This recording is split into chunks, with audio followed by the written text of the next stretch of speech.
Welcome everyone, and thank you very much for joining us today for our webinar on how international schools in East and Southeast Asia are responding to the implications of coronavirus. My name is Diane Glass. I'm your host today, and I'm the Commercial Director at ISC Research.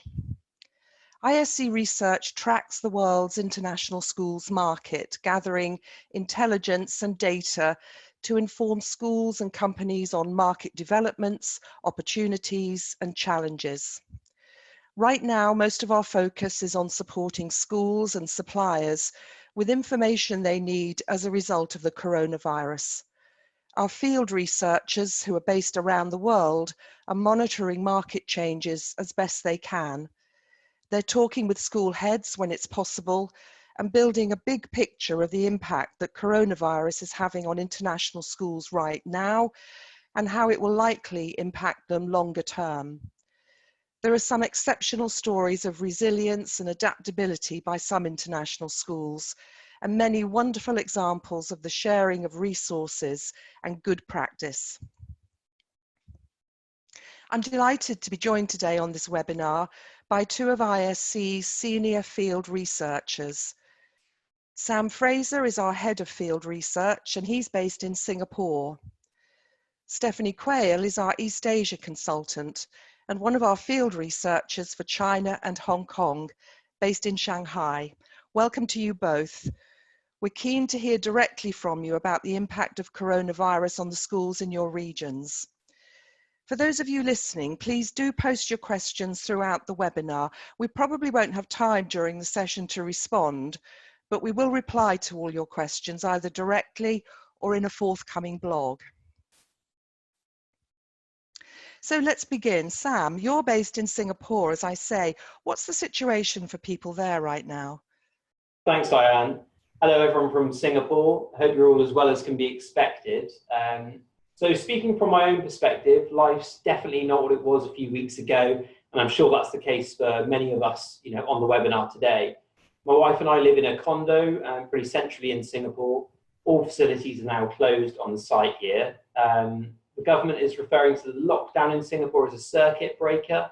This stricter ruling on social distancing, etc., came into effect on the 7th of April and is due to finish on the 4th of May. However, we're under no illusion that that period will almost certainly be extended. During the circuit breaker, everyone must wear a mask when outside unless you're exercising. There have been changes to public bus and train operations. F&B outlets can only offer takeaway services. Catchment area limitations have been enforced. Non-essential hospital appointments are deferred. And of course, safe distancing measures implemented. Also, travel restrictions have been put in place and all non-essential workers are now working from home. One plus is that we're still able to fly back to the UK at the moment, so that's reassuring for now. A positive is the government has been clear in their communications thus far. Amongst other modes of communication, a WhatsApp group has been set up, which offers daily updates by the government surrounding cases, deaths, patients in ICU, new rules surrounding social distancing, advice, and much more. And this is used widely by the community here in Singapore. As of yesterday, the increase of people contracting the virus peaked with 1,426 new patients. I'd imagine the key difference here, Diane, is it's an offence to disobey any government advisories whatsoever. First-time offenders are fined 300 Singapore dollars. Repeat offenders are given higher fines or potentially prosecuted. 240 people were fined yesterday alone. So essentially, to answer your question, we're staying indoors unless we have to leave, really. Okay, thanks very much indeed. And Stephanie, China, of course, is one step ahead of most of the world right now. Can you tell us what life is like for you there? Thank you, Diane. I'm pleased to say that almost everyone is now out and about in China, and that here in Shanghai, it is mostly back to business as usual. The restaurants, bars, cafes, malls, shops, banks, they are all open, Diane, and internal flights, trains, metro lines, buses, taxis, and Didis, which is like your Uber, are all running well. Sam could get his hair cut, you could go for a foot massage or a manicure or a pedicure, and I can even have my clothes made. I recently saw, Diane, that you mentioned just how peaceful and quiet it is in your garden in the UK. And that made me think about what it is like here in Shanghai today. I can tell you the construction sites that were deserted for several months are noisy, traffic is heavy, especially during rush hours, and I can see that most people have gone back to work. Some indoor attractions like theatres and cinemas, though, remain closed, whilst others limit the numbers that can visit each day. I'd say that although China has done an excellent job in containing and controlling the spread of the virus, people here are still cautious. Nearly everyone is wearing a mask, and having your temperature taken as you enter a mall or being given hand sanitizer as you are escorted to your table are now part of the norm. And I actually have a green QR health code on my mobile to show that I am healthy and well to others. As we know, some schools have already reopened and are working on a phased approach to get all their pupils back to school. Schools in Beijing and here in Shanghai are making plans to reopen, with many hoping that they can start back with their graduating classes, that's grades 9 and 12, next week, and for some other grades after the May bank holiday. We have heard that the youngest children, though, will be the last to get back to school. However, what we don't have is any news yet on when China might reopen its border to foreigners. There are many foreigners with work visas, residency permits, including those that have actually permanent residency status, who are now stuck overseas. So overall, Diane, it's a positive picture and we are certainly moving in the right direction, but there is still work to do to get us back to where we were at the end of 2019. Thanks very much indeed. And I'd like to start with a few questions for you, Stephanie, if that's okay. I mean, I'm interested to know, first of all, what was it like for people in China during the lockdown itself? What was the impact on schools then? That's an interesting question, Diane. The lockdown in China happened during the Chinese New Year holiday, when schools and businesses were actually already closed and factories were shut. So rather than being told to close or shut down, everyone was told that they were not allowed to reopen. And because it was a school holiday, there was absolutely no opportunity for schools in China to plan their closures or for the staff and indeed the children to take anything with them that they might need. Most teachers and actually many parents and pupils were scattered all over the world. One school told me that back in February, their local government asked them to track and report staff and pupil locations. The staff returns for this school, this is interesting, which happens to be a British curriculum school, showed at the time that of their 143 expat teachers, 35 were here in Shanghai, 3 were in other parts of China, but 105 were actually abroad. Many were in the UK, and most of those that were on holiday elsewhere, especially those that were in other parts of Asia, eventually made their way back to the UK too. And actually almost all of the Chinese staff were here still in China.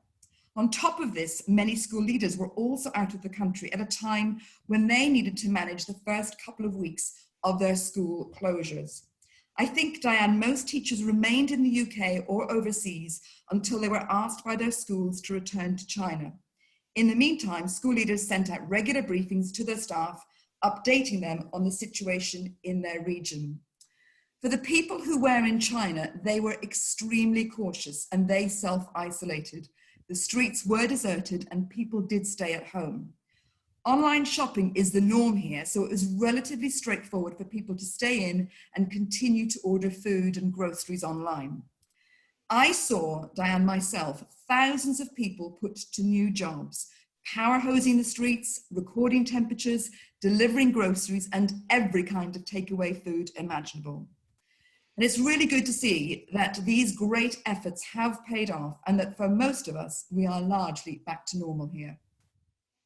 Absolutely. How did the international schools in China then respond to these sudden closures, and were there any typical approaches that the schools took to ensure that learning continued for the children? I think what was initially challenging for schools in China was that they didn't really have a clear understanding of the timescales that they would be working to. They thought the closures might only be for 1 or 2 weeks. So many of them focused initially on putting learning resources online. Schools told me, Diane, that they moved quickly to use the online programs that they already had, uploading and posting activities and projects that their pupils could begin to work on. But as the closures went on, the schools developed and rolled out extensive e-learning programs. I have heard about teachers setting work and following the school timetable with lesson plans uploaded into SharePoint for their classes. I've actually seen some of the instructional videos that teachers have made to introduce learning or give pupils feedback. I know that schools have been using a wide range of platforms: Microsoft Teams, Seesaw, PowerSchool, Zoom, even WeChat.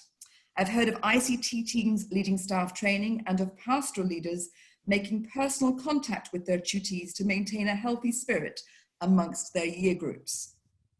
I know that many schools surveyed their teachers, the parents and pupils to find out what was working well for them and adapted their plans.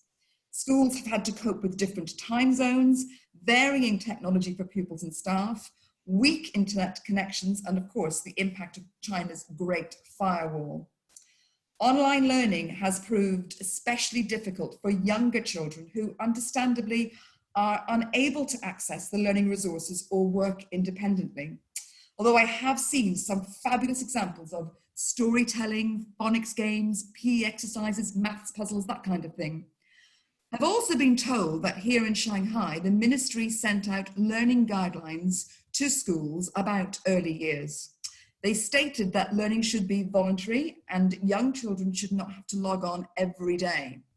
This sits well, Diane, with most schools' policies on reducing the screen time for their youngest pupils.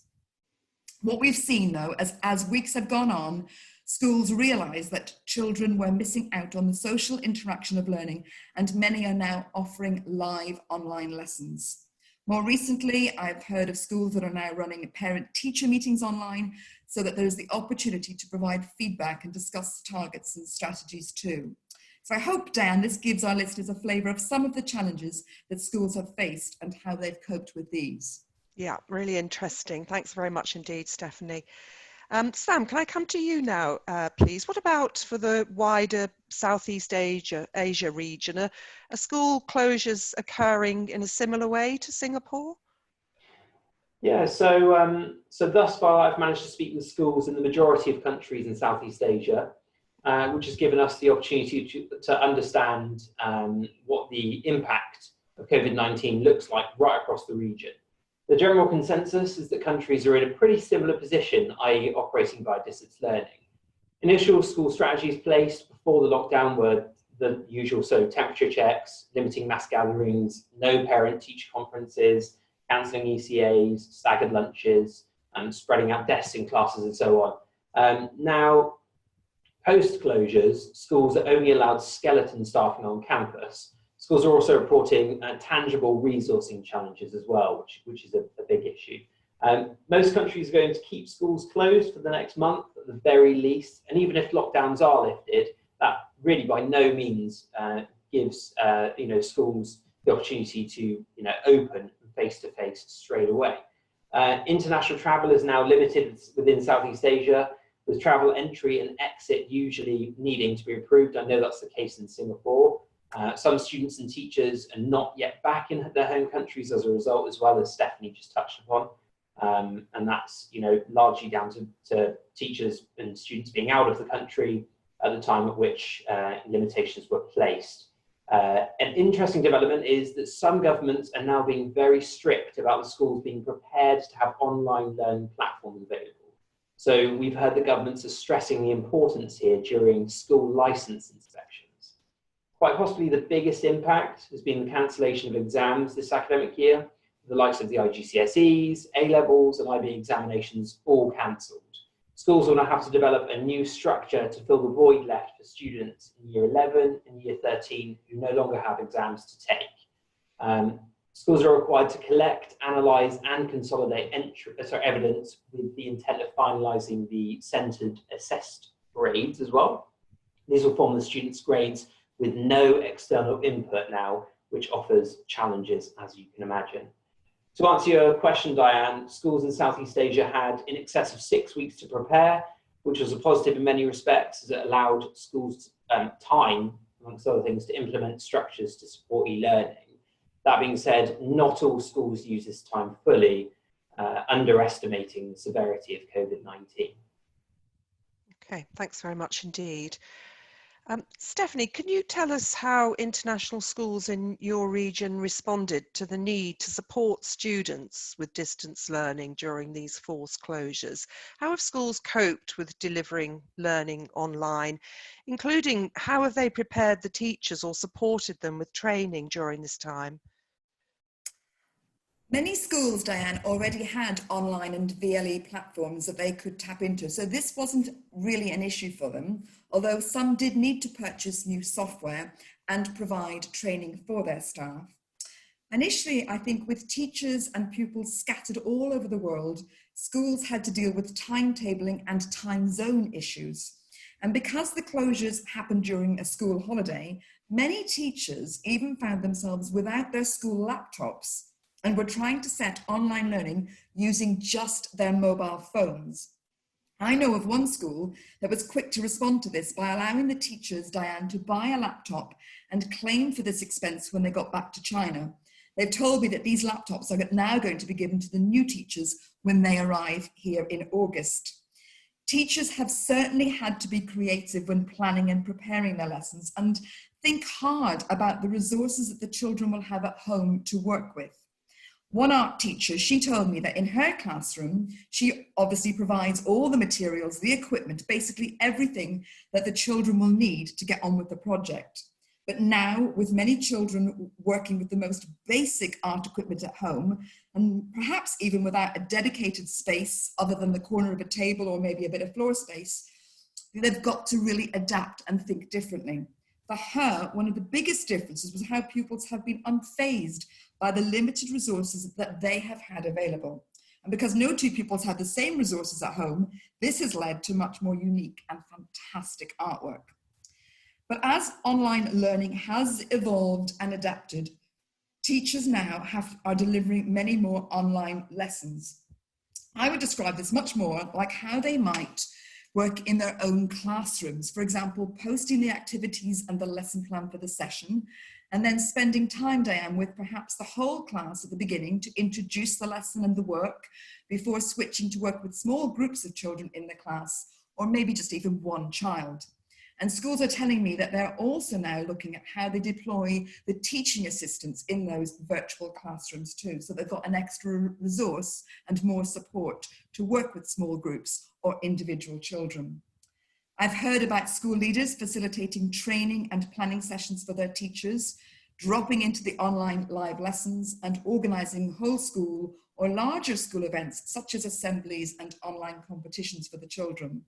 And we will be sharing, Diane, more information on how schools have coped in another ISC Research blog very soon. Thanks very much. So lots of progress being made as the weeks have gone on there.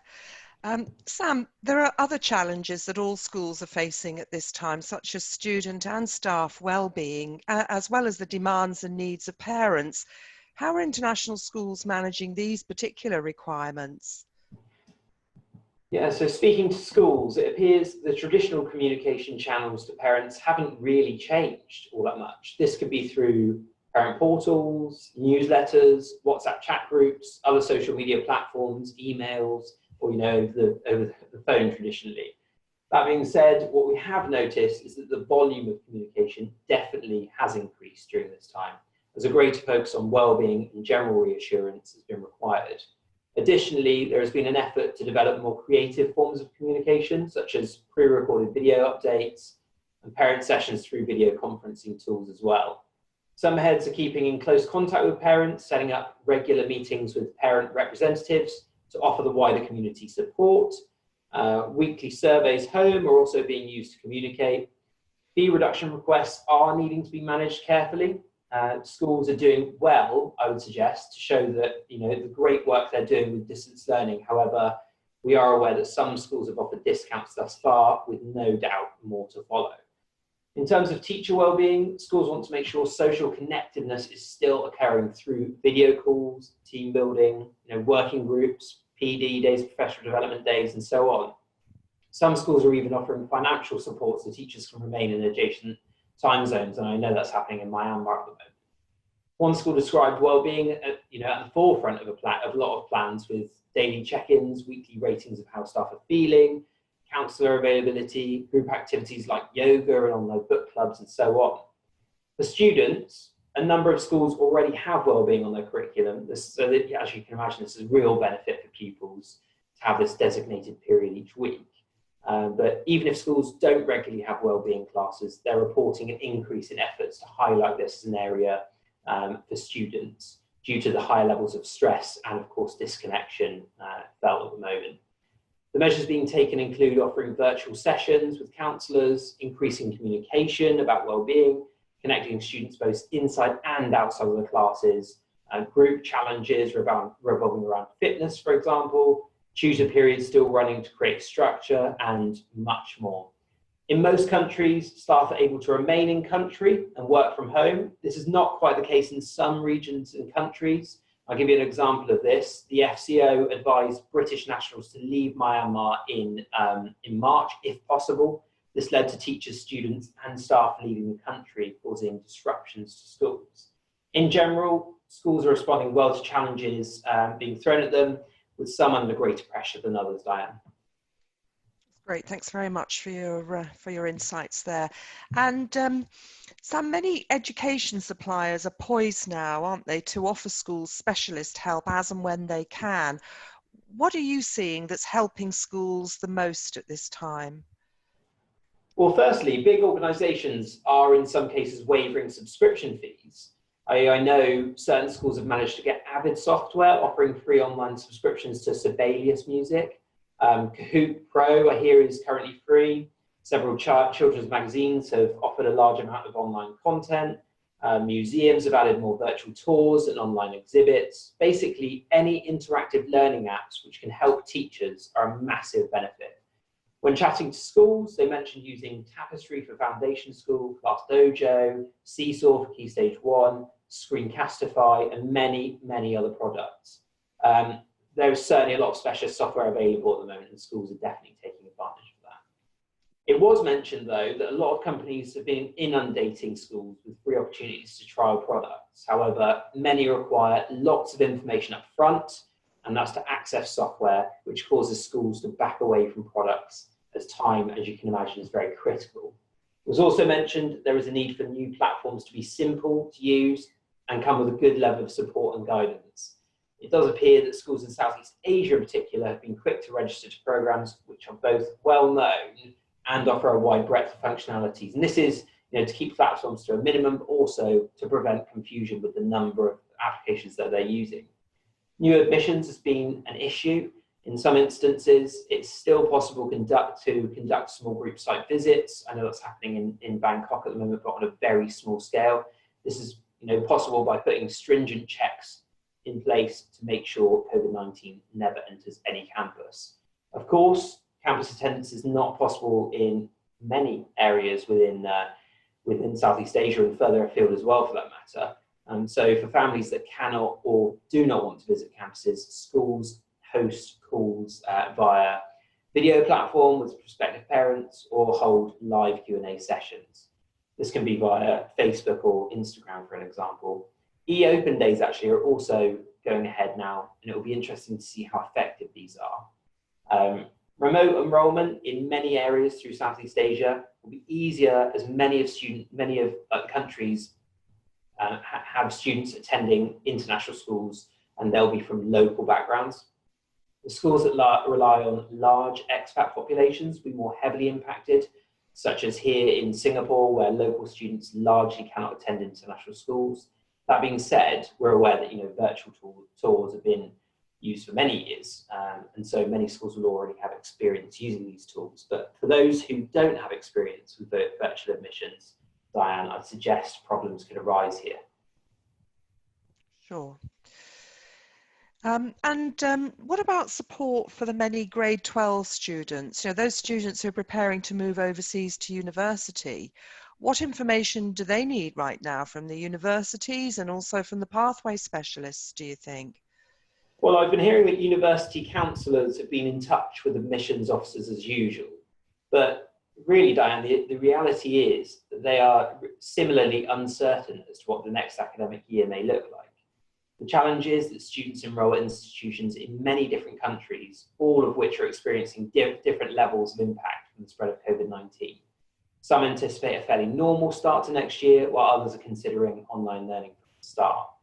Schools mentioned COVID-19 may well impact the location students choose, as pupils may look to go to schools in countries less affected, or students may choose to remain within their home country to enroll at higher education.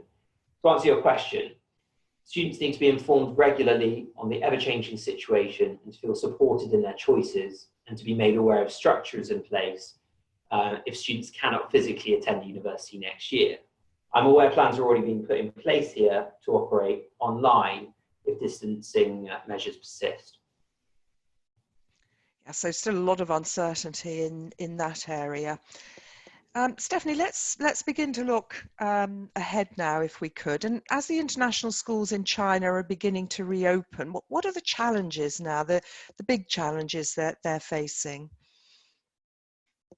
Well, first of all, schools in China need permission to reopen. So they need to show that they have a whole raft of policies and procedures in place, things like systems for limiting access to their campus, heightened sanitizing and cleaning regimes, systems to manage pupil gatherings, such as staggered dining and online assemblies, which are broadcast to classrooms, and even procedures, Diane, for recording everyone's temperatures.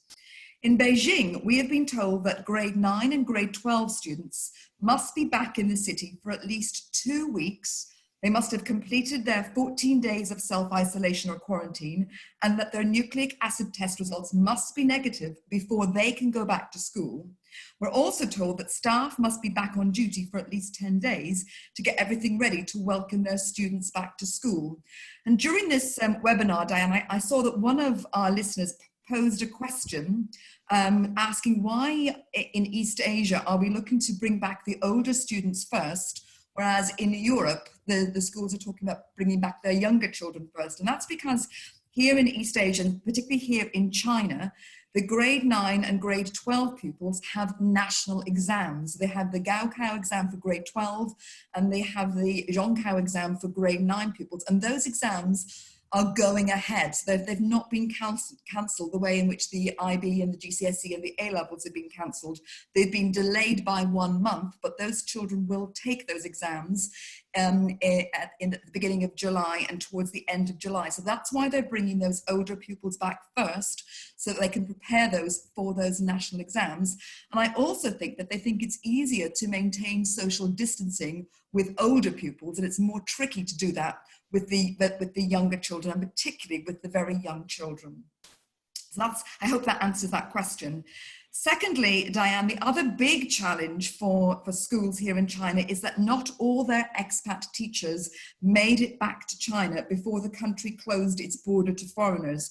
So schools will now be looking at how they use these teachers who are stuck abroad and how they deploy the teachers that are here and settled.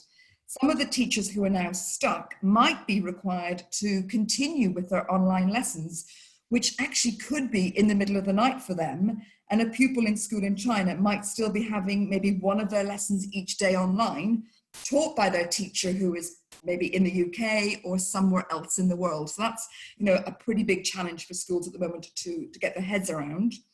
We also know that schools will be assessing and reviewing the learning that has taken place since the beginning of February, and we'll see that some children have made different rates of progress during the e-learning time. Some will have adapted well to this style of learning and coped really well, whilst others might have struggled with it. And schools, I know, particularly here in China, will be concerned that many children, where we still see many one-child families, for example, that these children may have been isolated for an extensive period of time now and are actually desperate for social interaction. Some of the things that the children most need now, and I'm thinking of things like playtime, inter-school competitions, clubs and activities, they might be actually the hardest things for the schools to do right now. Children will need opportunities for social interaction, and yet schools are being told to maintain social distancing. For example, keeping small classes together, but not mixing classes for group activities, minimizing the number of children who can play together, or who can have lunch together, or even who can travel to and from school together. And they're being told to curtail other school practices, such as choirs, sports teams, and their extracurricular activities. And Sam alluded to this earlier. We know that parents are asking schools if they have any plans to extend their school day, extend their school calendar, perhaps by offering Saturday classes or teaching beyond the end of the formal school year, as well as asking for fee rebates and fee freezes for next academic year. So Diane, there are lots of things for schools to be thinking about as they prepare to reopen. Thanks very much indeed. Stephanie, when you were talking there, you mentioned staff challenges, and international schools undoubtedly are going to be influenced long term because of this crisis. How do you think the recruitment of staff might change within international schools in China and actually potentially worldwide? Okay, well, I think, Diane, if you'd asked me this question back in early February, I might have said that teacher recruitment would become more challenging in China and that schools could have found it difficult to recruit top-class international teachers, especially if China was perceived as a risky or unhealthy place to live and work. But now I think, as the coronavirus is a global pandemic, I think that teachers may be reassured by how well China has been able to contain the spread of the virus here and actually be keen to stay, or at least more willing to look for a teaching post here. However, I'm going to be cautious too, Diane, as we might see, and this is the global response, we might see a fall in the supply of international teachers worldwide. Teachers may be less willing to live so far from their home country and family, especially now as most have experienced an extended period in which borders have been closed. Schools might see that they have a greater turnover of existing staff. Some teachers and their families might think it's time to move on or just simply to go home.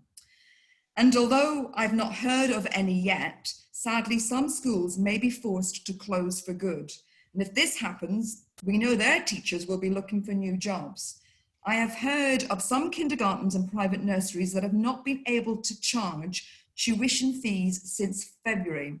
Some of them have not been able to pay their teachers or offer them job security. And some schools have mentioned that they have had approaches from early years teachers who we at ISC Research know have been in short supply, who are now looking to move to kindergartens that they think are most likely to offer them secure prospects. I've also read, Diane, stories of teachers working in other provinces here in China who have not been paid in recent months, and that these teachers are seeking legal advice and weighing up their options for the new school year. But what I think is most pressing, and the most pressing issue that many schools will be dealing with right now, is how to support their new teachers, those that are due to start in August or September. Some of the challenges they are grappling with include really basic ones, such as, will the borders be open? Will the teachers be able to get here? Will they be able to get work visas in time for them to start teaching in August or September? Will they have to self-isolate or go into state quarantine when they do get here? And how can they actually reassure their new colleagues and maintain their enthusiasm and commitment to their school? And it's not just the teachers. Of course, there will be school leaders who are due to start as new heads, new principals, new bursars of international schools who may not be able to get here either. So these may be short-term challenges, Diane, but schools will definitely be looking for temporary solutions to these.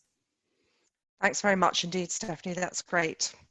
Sam, how do you think online learning provision might change within the international schools once schools around the world reopen? Do you think online learning platforms and resources will take on a new significance?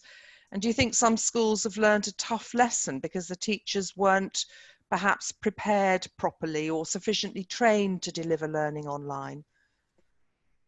Yeah, so looking at what schools are currently doing, the approaches being used are really varied, with some adopting entirely asynchronous lessons, i.e. simply providing downloadable content, and others relying heavily on synchronous video conferencing.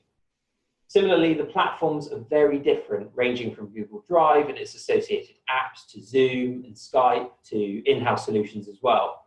Of the schools I've spoken with, they initially began offering less direct contact time in elementary to limit screen time for the younger students. And the reverse was true in secondary, which tends to follow the same regular class schedule with a large amount of contact time.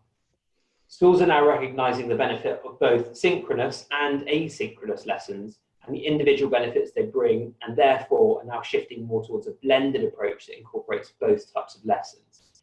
This in itself has been a big lesson to learn, as schools will likely look to incorporate asynchronous lesson structures into their curriculum, as they're aware children benefit from having to reflect, develop student agency, engage in flipped lessons, benefit from opportunities to manage time and effectively communicate as well. I think online learning platforms and resources will take on a new significance. Yes, Diane. The reason for this is because teachers have been largely thrown into the deep end during this time of e-learning and really have needed, I should say, to upskill themselves. Teachers will return with a new understanding of technology and the benefits tech can bring, and in all likelihood, be more willing and able, for that matter, to use online platforms for teaching. This will open up the classroom to different types of learning through interactive learning, researching, and assessment, of course. One teacher told me they felt guidance and best practice sharing was not simply coming from the top down during this period as well, but often coming from younger tech-savvy staff members. And this is leading to an organic change in leadership and is allowing for all members of staff and their opinions to be valued as well. In Southeast Asia, schools were given extra time to prepare, as I think you've mentioned earlier, as they knew it was likely closures would be brought in at some point. It was, however, mentioned it was difficult to prepare past getting the relevant software structures in place and drawing up new timetables.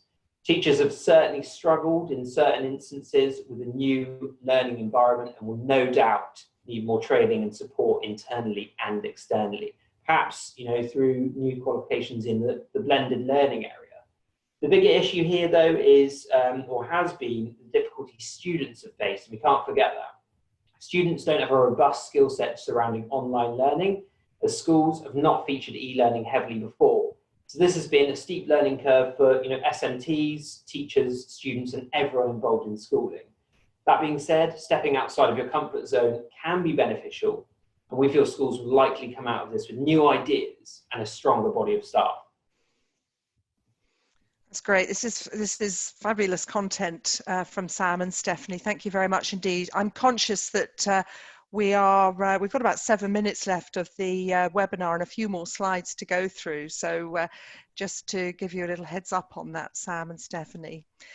Stephanie, I wanted to ask you now, with many education suppliers and specialist providers joining us on this webinar today, what advice would you give to them right now so that they can support schools during coronavirus in exactly the right way? I think, Diane, the first thing to recognise is that schools' normal ordering procedures and plans will have been interrupted, and schools will be worried about getting deliveries on time now, so that any supplier who can guarantee delivery may well have a strong advantage on securing orders. We know that schools have been forced to postpone or cancel lots of events.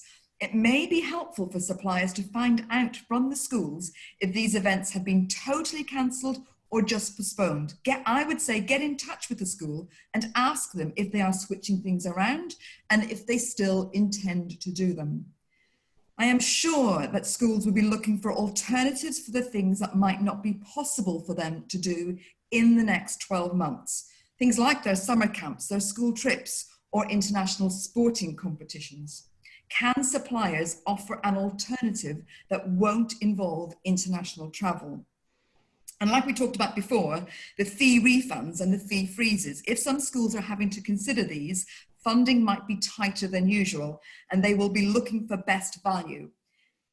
Schools will also be inundated with suppliers vying for their business. How can educational suppliers bring their products and services to the school's attention? Get in touch with the right person at the right time is my advice there. And Diane, what about the new schools, those schools that are planning to open in August or September 2020? Are they still on track to open, or have their plans been delayed? We know that ISC Research are doing a bespoke piece of work on this at the moment, talking with these schools to get a better understanding of how the coronavirus has impacted on them. How can educational suppliers support these new schools, many of whom may be looking for flexible suppliers who can more readily help them with some of the unique challenges that they might be facing, because actually they've got very little to fall back on in terms of supplies and services thus far. So I hope that gives a little bit of a steer as to what education suppliers might do in the immediate future. That's great. I mean, that's talking about how to support schools right now, but what about in the longer term, Sam? What advice would you give to suppliers about longer term support for schools once coronavirus is over? Let's see how fast I can speak here. So, well, firstly, the pandemic has demonstrated the importance of foresight and strategic planning within schools. Often schools focus on the immediate, but having proper risk mitigation measures in place is absolutely crucial. Those schools who reacted quickly to the pandemic are likely to be in a much better position here. Many schools will begin more carefully considering the risk assessment and strategic planning in the future, I have no doubt. The adoption of a more creative use of technology has occurred too. This may lead teachers to source new software in their lessons. Similarly, on the operations side, it's required staff to collaborate in new ways, reassess policies, procedures, and so on. For quite a few years, people have been predicting a shift to entirely online learning as a replacement for traditional schooling. However, actually experiencing it has demonstrated exactly how crucial face-to-face interactions are in learning and maintaining a positive sense of well-being. Schools may have already had a stronger focus on well-being, but I can guarantee you in the future, schools will be looking to consider well-being whilst planning.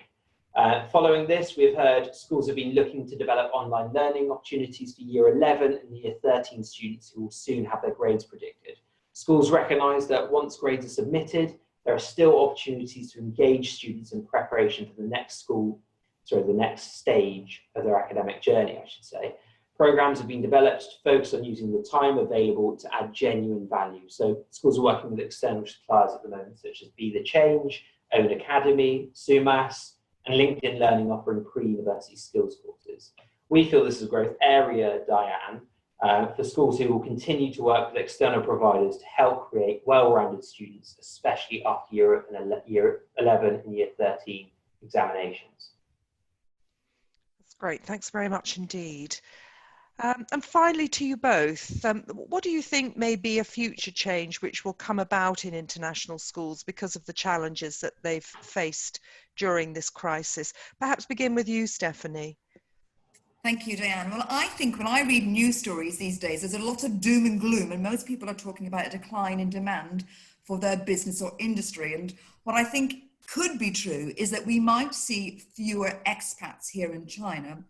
But what I think is worth recognizing is that at the moment, Chinese families have a choice in terms of where they send their son or daughter to school. Some will choose a school here in China, and others are sending their sons and daughters to boarding schools in the UK, the US, Australia, or even other parts of Asia. And what I think we might see is a big repatriation of Chinese pupils who are currently studying overseas, many of whom may now want to stay close to home, and they will be looking at the international and private schools in China now. There could actually be a significant growth in the demand for pupil places from Chinese families who already have had a Western educational experience. So I look forward, Diane, to talking to school leaders in the autumn to see if this has been their experience and discuss further with them the impact that they have seen on demand for pupil places in their schools. Thanks, Stephanie. Sam, what's your view here? Well, in many respects, Diane, I would say it's too early to tell where we're going to be in 6 months to a year. That being said, there are some changes we can anticipate, such as schools envisaging an enrolment drop, at least for the first 12 months anyway. Parents may be more inclined to source mid-market schooling for their children, as price point is likely to be more of a concern post-coronavirus. That being said, parents will always want the highest level of education attainable, and therefore, those who can will still source premium opportunities. Schools may well be more open to sharing and collaborating as well with other schools, as relationships will have been developed during this pandemic. And while schools have been currently sharing their findings widely, this may continue into the future. Parents will likely pay closer attention to risk assessments and strategies, and will want to understand how well schools coped, what platforms were used, etc., and what they'll use in the future. School trips overseas are likely to take a hit, as parents are likely not to want to make the investment at this stage. Schools are going to have to be creative with their approach to outdoor learning, for example. And finally, there'll almost certainly be, should I say, a gratitude for what schools have when campuses reopen. So, Diane, I hope that gives you some points and examples of potential changes there. That's fantastic. Thanks very much indeed. I'd like to thank you both, Stephanie and Sam, very much for sharing such valuable advice today. The market intelligence that you and the rest of the ISC field research team gather is hugely important for helping schools, suppliers, universities and investors to make well-informed decisions about their strategies and developments. So thank you both very much. If you're a supplier and you're wishing to know more about the impact of coronavirus on the international schools market, ISC Research is sharing news and intelligence in various ways. Here are some links that might be helpful to you. Look out for our latest blogs, which are sharing some exceptional details through the pandemic. There are some excellent contributions from both Sam and Stephanie there. And if you're interested in learning more about how ISC Research's data will help to develop your business with international schools, do please get in touch. You can contact me directly. ISC Research has a number of solutions to help you do this immediately, strategically, and effectively. So thank you very much, everybody, indeed.